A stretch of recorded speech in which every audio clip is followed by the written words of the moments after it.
এই ঢিকিটা কাটা হয়েছিল এক রাত্রে একটা মহিলা, ওনার নাম ছিল মরিয়ম বিবি, কিন্তু উনি এখন এই পানি ভিতরে আছে। দিঘিটা কাটা পরে এখানে কোনো পানি উঠে নাই। পরে উনি ওনার ছেলের বউকে বলছিল যে আমার একটু ভরণ কর, পানি উঠবে না। তা উনি বসা ছিল মাঝে, ওনার ছেলের বউরা বোরবার যাইয়া পানি উঠে গেছে, বউরা তো যার যার মতন উঠে গেছে, কিন্তু উনি আর আজ পর্যন্ত উঠতে পারে নাই। তারপরে এখনো অনেক মান্টি শান্তি লোকজন আসে, যার অসুখ বিসুখ হয়, পুরানো রোগ টোগ থাকে, যে যা মানে তার উপকার হইতেছে। বা আজও সকালে 11টার সময় দুইটা মহিলা এসে গোসল করে গেছে, বিভিন্ন দূরে থেকে, অনেক দূরে দূরে আসছে, যেমন রাজবাড়ি, পাংশা, গলন্দ, ওই চরভদ্রসন, বহু জায়গা, নগরকান্দা, সদরপুর, বহু লোকে আসতেছে।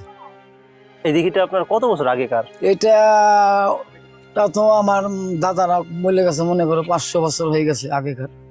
500 বছর আগে? 500 বছর আগে। এটা কত বিঘা জমির উপরে?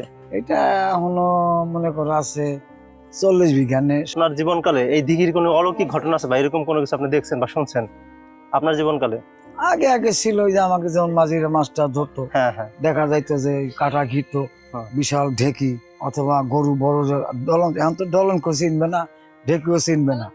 ওই যে পিঠা বানায় যে চালের ঘুরে ঘটে, ওই ঢেকি মনে কাটা বইতে থাকছে, ওনরা পূজা পাইল করছে, ও সরে গেছে, মাছ তখন ধরছে বড় বড় মাছ। আপনি বলতে চাচ্ছেন এই দিঘির মধ্যে আপনার ঢেকি এগুলো ভেসে উঠতো? হ্যাঁ, আর তার আগে ঢেকি গুলো তাজা ছিল, জীবিত? জীবিতই ছিল। তার আগে যেমন একটা বিয়ে বাড়ি অনুষ্ঠান হইতো, কাঁসার জিনিস, মনে করো কাঁসার সমস্ত জিনিস, যার যে কটা পাতিলে রাখছে, দেখিস কেউ কতগুলো গামলা লাগবি, চামচ লাগবি, এই মানে প্লেট লাগবি, ওই চাইছে ঘাটে এসে উঠছে, ওনরা নিয়ে আবার অনুষ্ঠানের শেষে মাইজা ধুয়ে পরিষ্কার করে আবার নামাই দিছে, ওর জায়গা মতন চলে গেছে। মানে কেউ হচ্ছে আপনার এইখানে অনুষ্ঠান করলে ওটা যে আসবাবপত্র লাগে, তো এটা এই দিঘি থেকে নিত? এই দিঘিতে এই ঘাটে যাইতে হয়েছে, চাইলে একলাই আসতো। তখন ওই যে এক মহিলা, একবারই কাজের মহিলা, উনি করছে কি চুরি করে একটা প্লেট সাইড ভিতরে তুই চলো সামলাইয়া, তারপর উনি আবার নিয়ে আইছে, তখন আর নেয় না।